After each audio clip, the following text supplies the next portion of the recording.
How to set WhatsApp profile picture without losing quality. WhatsApp often compresses profile pictures, making them look blurry or pixelated.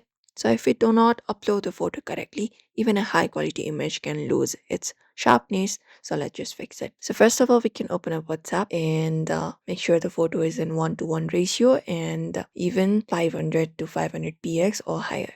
That should prevent the WhatsApp from compressing the image. So what we can do is we can just go over and look out for the WhatsApp settings, look out for the three dot in the top and tap on it and select the settings option. And within here, you should be finding your profile. So avoid using pictures with heavy filters that should increase the compression. So if possible, you should use an PNG image because PNG keeps more detail compared to JPEG. So you can just go over and open it up, tap on the profile photo icon. And before doing so, even look out for the option for chat and look out for the option. If not there, look out for storage and data and select for media quality upload. So tap on media upload quality and ensure it is set to HD quality. The second option and tap on save.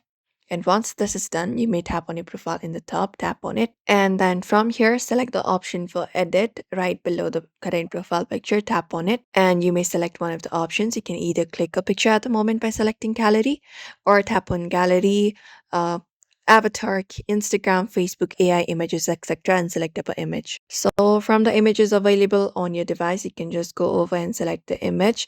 And when cropping inside, do not zoom in too much. Keep the photo very centered because zooming can cause extra quality loss. And upload it up. And also upload using Wi-Fi because poor internet can reduce the upload quality. So ensure you have a good internet connection. And that's it. Usually doing so will make our WhatsApp profile stay very clear and sharp. So we hope this video was helpful and sure to give this video a like and subscribe for more tips and tutorials.